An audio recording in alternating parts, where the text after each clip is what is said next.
هنشوف دلوقتي سكوتر المفروض انه هيغير كتير في سوق السكوترات الاقتصاديه اللي هي سعرها على قد الايد. هيغير كتير لان هو نازل بمواصفات اول مره تنزل في الفئه دي من السكوترات. هنشوف المواصفات بتاعته وهنجربه على الطريق علشان ناخد التجربه كده ونعرف السكوتر ده يستحق ان هو يطلع للنور ويتعرف جامد ولا ممكن يفضل زي ما هو مش معروف قوي. السكوتر ده هو كيو ار او 150 سي سي، اول سكوتر بموتور هايبرد 150 سي سي في مصر، بالذات في الفئه السعريه دي. تعالوا نعرف ايه مواصفاته سريعا ونشوف المواصفات والمميزات بتاعته دي هتعمل ايه على الطريق في تجربه فعليه.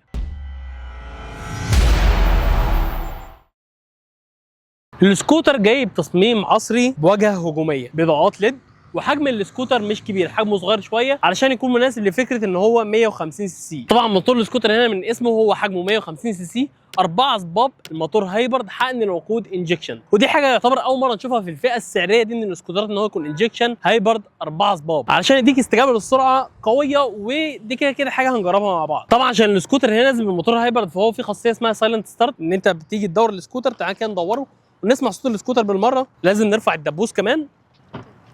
بص كده، هو كده السكوتر ده خلاص صوته ناعم جدا جدا. وهنزود بنزين.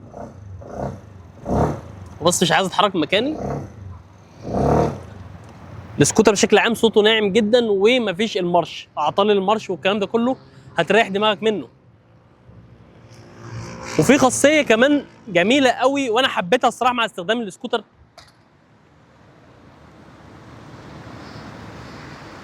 السكوتر هنا برضو فيه خاصيه جميله قوي، وانا جربت السكوتر طبعا معايا بقاله فتره طويله، انا مشيت بيه حوالي 800 كيلو كاملين، فقست استهلاك البنزين. وكمان عايز اقول لكم على الخاصيه اللي انا جربتها وهي فكره الاوتو ستوب. لما بقف في زحمه السكوتر بيبطل تلقائي، وبعد كده لما اجي اتحرك تاني بزود بنزين بس بيرجع يتحرك معايا مره ثانيه، ودي حاجه هنجربها برضو في تجربه القياده. اما بالنسبه لاستهلاك البنزين فالسكوتر هنا فاجئني بالاستهلاك بتاعه، لان استهلاك السكوترات البنزين بشكل عام بيكون اعلى من السكوترات. استهلاك البنزين هنا في السكوتر كان من 37 كيلو ل 38 كيلو لكل لتر، وانا كنت بركب ورايا ناس، كنت بمشي بسرعه عاليه، ومن الاخر كده تحميل عالي على السكوتر. يعني لو واحد حركته هاديه شويه بيمشي على سرعه 70 80 وبيركب لوحده، الاستهلاك هنا هيطلع معاك لغايه 40 كيلو في اللتر الواحد. فطبعا السكوتر ده هيتحط معانا في خانه ان هو موفر جدا في استهلاك البنزين. تعال بقى نتكلم عن بقيه مواصفاته سريعا علشان ناخده ونطلع على الطريق. السكوتر بينزل بجنطه امامي 12 عرض الفرد 90، بينزل بفرامل سي بي اس، يعني 30% قدام و70% ورا، والفرامل هنا مميزه جدا برضه لسه هنجربها مع بعض. السكوتر بينزل باضاءات ليد، العداد بتاعه شاشته ديجيتال بالكامل، وكمان بتشتغل بالتاتش،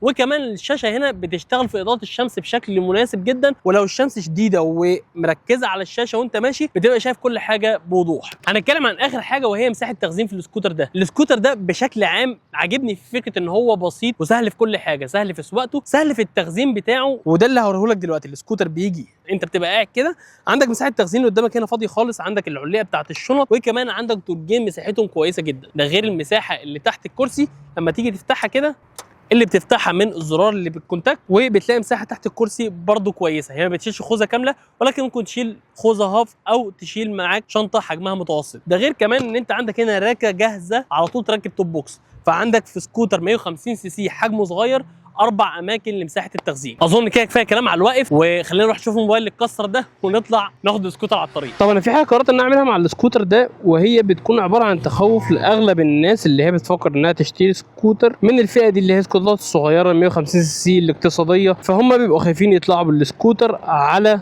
طريق سريع او طريق خطر، او باختصار الطريق الدائري بتاعنا. فناخد السكوتر دلوقتي وانا بتكلم عنه وبعمل كل حاجه، هناخده ونطلع من زهران معادي على الدائري، هروح مثلا التجمع وارجع تاني علشان نتست السكوتر على الطريق السريع عامل ازاي، وفي نفس الوقت طبعا هعدي بشويه زحمه وحاجات زي كده، فهناخد السكوتر في تجربه كامله. طيب نركب السكوتر كده ونقول بسم الله، نرفع الدبوس والمفتاح متدور خلاص، ندور السكوتر زي ما سمعتكم من شويه. هو ما بيعملش صوت في التدويره، والموضوع ده الصراحه ممتع قوي، يعني انت بتسمع صوت المارش، دي حاجه جميله. ونبدا نطلع بالسكوتر. الصراحه حابب اول حاجه ان انا اتكلم عليها وهي قعده السكوتر وحجم السكوتر في نفس الوقت. طبعا في عيب هنا واضح بالنسبه لي هتكلم عليه، ولكن عشان نبقى عارفين العيب ده موجود في اغلب السكوترات اللي بنفس الحجم ده او بنفس الفئه اللي هي 150 سي سي. العيب ده ان قعده السكوتر مش اريح حاجه على المسافات الطويله. يعني ايه؟ يعني انا النهارده مثلا بيني وبين من بيتي وبين الشغل بتاعي حرفيا مسافه 15 كيلو، انا في ال 15 كيلو دول بخلصهم وانا قربت اتعب من القعده، اللي هو تمام كويس. لو اكتر من كده يعني لو مشوار مثلا 25 كيلو لا انا القعده بالنسبه لي تبقى مزعجه شويه، ولكن في المسافات المتوسطه لا انا مبسوط، الموضوع كويس معايا. فزي ما اتفقنا قبل كده كل حاجه هنتكلم عنها هنديها تقييم من 10، وانا بقيم القعده هنا في السكوتر بشكل عام نديله 6.5 من 10. ممكن اديك تفصيله زياده، القعده هنا مش مريحه برضو للناس الطويله اكتر، يعني انا مثلا طولي 178 سم ده متوسط الناس في الطول ده، لو انت اقصر من كده القعده بالنسبه لك تبقى ممتازه، ولو انت اطول من كده القعده بالنسبه لك هتبقى متعبه شويه. فمن الاخر السكوتر ده في حته القعده مناسب قوي لفكره التحرك الداخلي والمشاوير الطويله، مش هيساعدك قوي، وده اصلا اللي اتعمل عشانه السكوتر يعني. طيب انا دلوقتي عايزين بقى نتكلم عن طلعه السكوتر والسحبه بتاعته من الثبات، ودي الصراحه من اكتر الحاجات اللي بتميز السكوتر هنا وبتبين قد ايه هو قوي. تعالى كده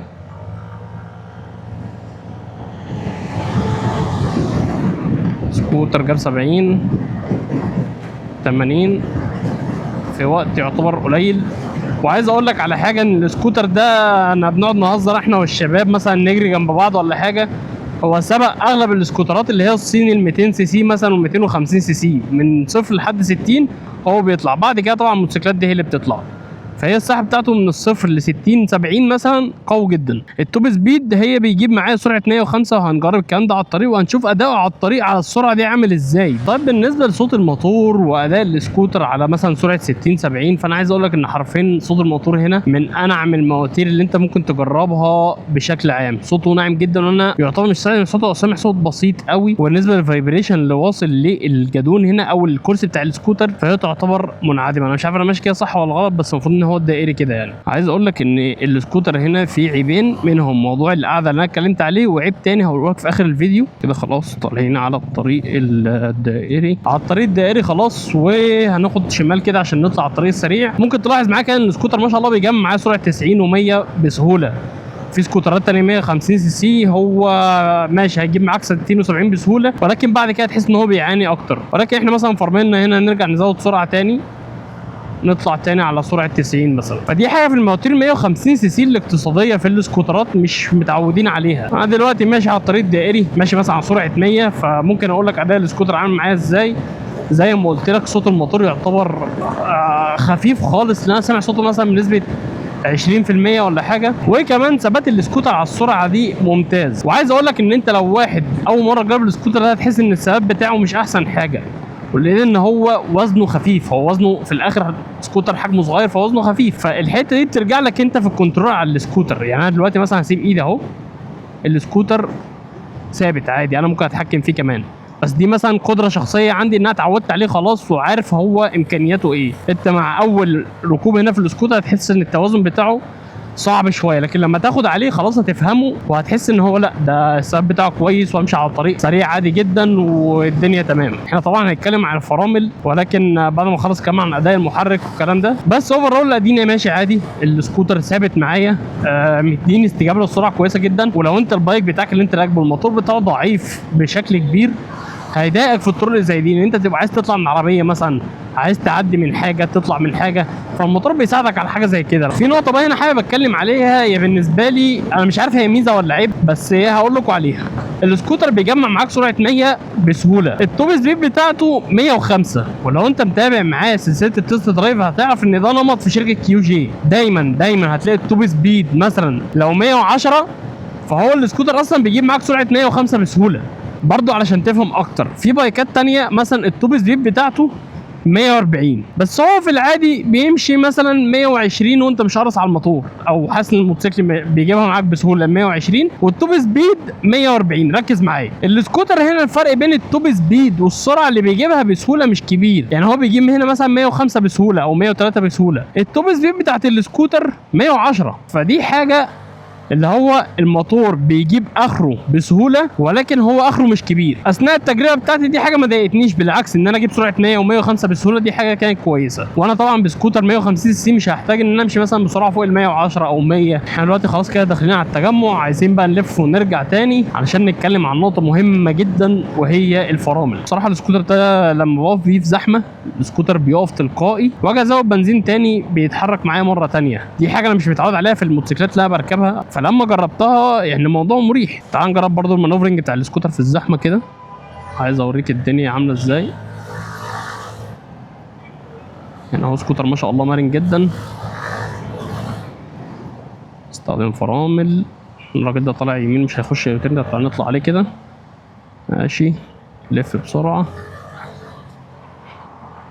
العربيه دي كانت هتشيلنا بس احنا لفينا لمينا نفسنا. ممكن نعتذر له عشان ايه؟ احنا كنا نطلع طلعه غلط. بص الحته دي كده. اظن دي فرصه كويسه ان احنا نتكلم عن الفرامل. فرامل السكوتر هنا يا جماعه انا اتخضيت من قوتها. ممكن لو انت اتفرجت على التست درايف بتاع اخوك الكبير اللي هو كيو جي اي اكس 200 سي سي، كنت بقول ان هو يعتبر اقوى فرامل جربتها في الفئه دي من السكوترات. تخيل ان السكوتر ده يعتبر اقوى منه، وانا عايز اوريك دي حاجه في تجربه فعليه يعني مش مجرد كلام. السكوتر هنا يعتبر نفس الفرامل بتاعت الاي اكس 200 اللي هو حجمه اكبر، ولكن هي عشان هي مع وزن اخف فبيديك اداء احسن. طبعا الفرامل هنا في السكوتر سي بي اس زي ما قلنا، فانت مجرد تستخدم فرامل ورا بس هنا اللي هي على ايدك الشمال، بتلاقي السكوتر من قدام شاب معاك لورا كأن هو الفرامل اللي قدام اشتغلت معاك. يعني ممكن نزود بنزين كده خلاص هنخبط العربيه اللي قدامنا. انا كده دوست فرامل ورا بس هو بيقفش كله مره واحده، منظومه حته واحده بتقف معاك. عايز اجرب الموضوع ده مره ثانيه في تكون حاجه مثلا خلاص هنخبط فيها اوريك قوه الفرامل عامله ازاي. بس احنا دلوقتي في النفق مش وقته تجارب يعني. عايزين نطلع من الزحمه دي. عايز اقول لكم ان انا بتوتر من الموتوسيكلات، يعني انا واحد راكب سكوتر او موتوسيكل لو لقيت في موتوسيكل تاني ماشي جنبي بتوتر. طيب هنعتبر ان العربيه ديت خلاص هنخبط فيها والمسافه قربت خلاص. دوس فرامل بقوه كده. السكوتر ما شاء الله بيلم نفسه، يعني انا نفسي اتخضيت الصراحه. طب بص العربيه اللي واقفه هناك دي نجرب نقف وراها. انا بقى كنت ماشي على سرعه كام؟ هيبقى من الفيديو. بس الفرامل بجد مش طبيعيه مش طبيعيه. بص احنا دلوقتي في طريق نازل لتحت. السكوتر جاب معانا 107 و108. طبعا نعومه السكوتر بتبان معاك برده في السرعه العاليه دي. مثلا انا كنت ماشي على سرعه 107 وسبت نقطه البنزين، كأن السكوتر بقى ايه ميه، اللي هو كأنك كنت راكب موتوسيكل وماسك دبرياج. الموتور خلاص كده ايه ناعم وهادي خالص. احنا ماشيين دلوقتي مش بقالنا شويه على سرعه 105. الاداء مستقر جدا. طبعا احنا كنا محتاجين نقيم اداء الموتور من 10 مش احنا دخلنا في الفرامل مره واحده. اداء الموتور بالنسبه لي الصراحه يعني انا في موتور 150 سي سي مش مستني حاجه اكتر من كده، فممكن ندي السكوتر هنا 9 من 10. بالنسبه للتوازن بتاع السكوتر على الطرق السريعه فممكن اديله 8 من 10 لحاجه صغيره هقول لكم عليها، وهي عيوب من عيوب السكوتر ده. زي ما انت شفت انا خدت مطب دلوقتي، السكوتر لعب معايا. السكوتر هنا لما تاخد مطبات هو مش احسن حاجه بتمتص المطبات، وعلى فكره دي برضو حاجه شائعه في اغلب السكوترات بشكل عام سواء 150 او 200 سي سي، ولكن هي ستيل عيب انت هتواجهه لو انت جبت السكوتر ده او جربته. انت ماشي دلوقتي على سرعه وفي مثلا حفره صغيره خالص عديت عليها هتحس بيها وهتاثر عليك. فالتوازن في السكوتر بشكل عام هو ممتاز، ولكن مع الطرق المصريه هنا هتحس ان في الموضوع فيه صعوبه شويه. فزي ما قلت لك موضوع التوازن في السكوتر هنا نديله 8 من 10. اما بالنسبه للتحكم في السكوتر في الزحمه وما بين العربيات والكلام ده، فالسكوتر طبعا الكنترول عليه قوي جدا مع تجربه الفرامل القويه، فده بيساعدك ان انت اصلا يبقى عندك جرأه في المناورات. فهندي السكوتر في التحكم فيه ممكن 9.5 من 10 او 10 من 10 كمان. اما بالنسبه لتقييم الفرامل فده ممكن اتكلم عليه، ولكن بعد بقى ما ندي التجربه الاخيره في الحته اللي جايه دي زحمه جدا انا شايفها. بص